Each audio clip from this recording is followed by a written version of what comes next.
Hey, what is up, guys? This is Bo, or Carl Hunga712, and it's been like a really long time since I've done an actual commentary for you guys. I think it's been, God, it's had to have been about 6 months. I still upload like live commentary gameplays, but I decided to hop on some of the old CODs this weekend. I'm going to hop on Black Ops 1. I might actually stream it. I haven't decided. If you guys watch this in the next couple of days, let me know if you'd like to see me stream. But in case you haven't seen some of the other YouTubers post, Black Ops 1 has like over 100,000 people online right now, and I think that's just odd to me. By the way, this is Modern Warfare 2 gameplay here in 2018 now, right? Yeah, 2018. Hard to believe. So I figured I'd hop on and give you guys some of this gameplay. Like I said, I was in the mood to play this over Black Ops 1, so I figured I'd pop on this. I ended up dropping 35 here in Team Deathmatch. God, this ACR with stopping powers. Oh man, this gun's money. But I wanted to talk to you guys a little bit today about kind of why I think, anyways, people have been going back to some of these Call of Duties again. I mean, this seems to happen every year since the Jetpack Call of Duty started.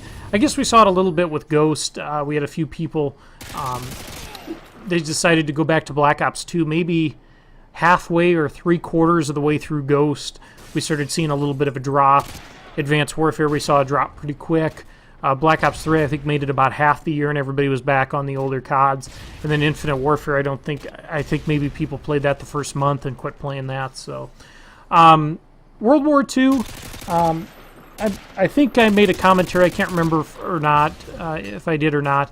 But Modern Warfare 2, I liked. I think it's. I shouldn't say I necessarily liked it a ton. I think it's been a playable Call of Duty. It's not like Black Ops 2 or Black Ops 1 or hell, even Black Ops 3 for that matter. It's not a game like that, but I think it's a game that if you have some of your buddies online, you can get on and have some fun on there for a little bit.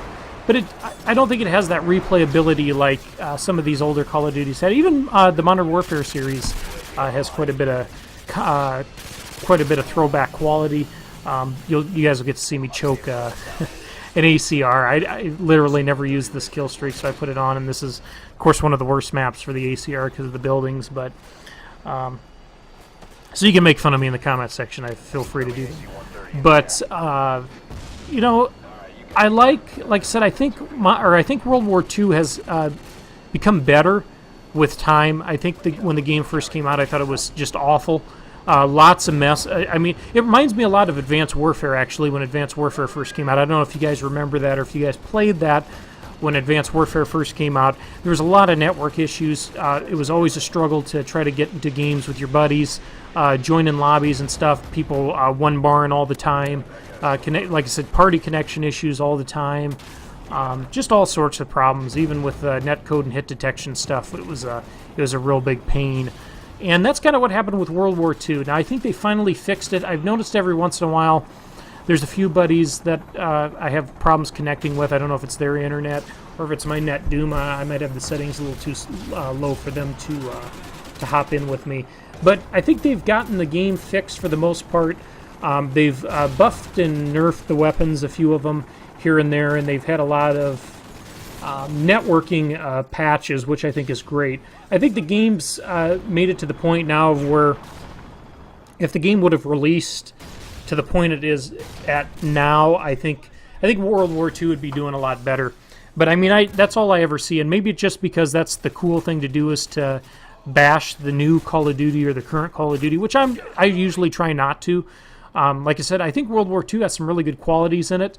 Like I said, I think some of the problems in the game is that, you know, the sprint out times I don't necessarily have a problem with. I guess, of course, I'm an AR player, so I'm usually pre-aiming everything anyways.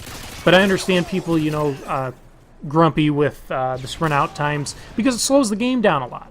And people, I think, over the last couple of years have been so used to the just spawn up and run to the enemy spawn in 2 seconds. Spawn up, just you know, back and forth, just constantly pushing the enemy spawn just because of the speed of the jetpacks. And I think once people get used to the, you know, boots on the ground gameplay again, I think it'll be all right. Like I said, one of the problems with World War II again, you have a couple of weapons that are really strong, and a lot of weapons that really they're usable, but they're really not that competitive. Of course, you've got the FG-42 in the bar. I mean, those are your top ARs. The M1 Garand I love. I think it's a great weapon, but that's more of a mid-range gun. It fills a niche role. It doesn't work in all situations. The STG was good for a bit, but after the FG buff, again, after they nerfed it, you don't see many of those around. Typically, when it comes to submachine guns, you're going to see the grease gun, you're going to see the PPSH, and once in a while somebody's going to be using the Thompson or the MP40, which is good. You know, we got a little variety with the submachine guns.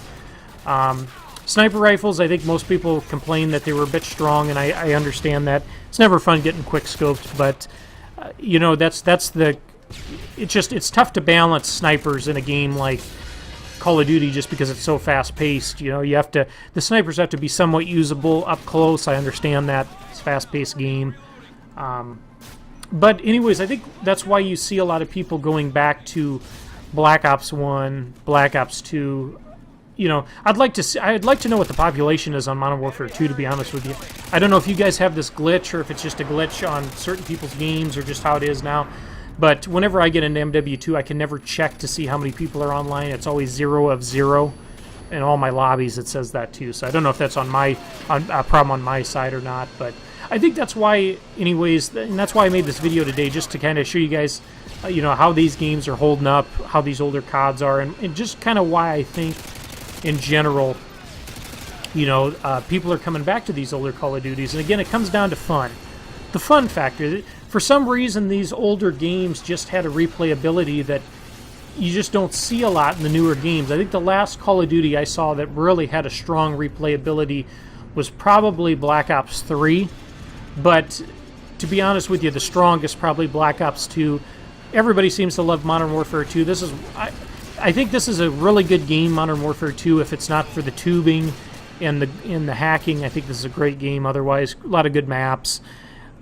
Same with Black Ops 1. You know, a lot of weapon variety, a lot of good maps. Just fun gameplay.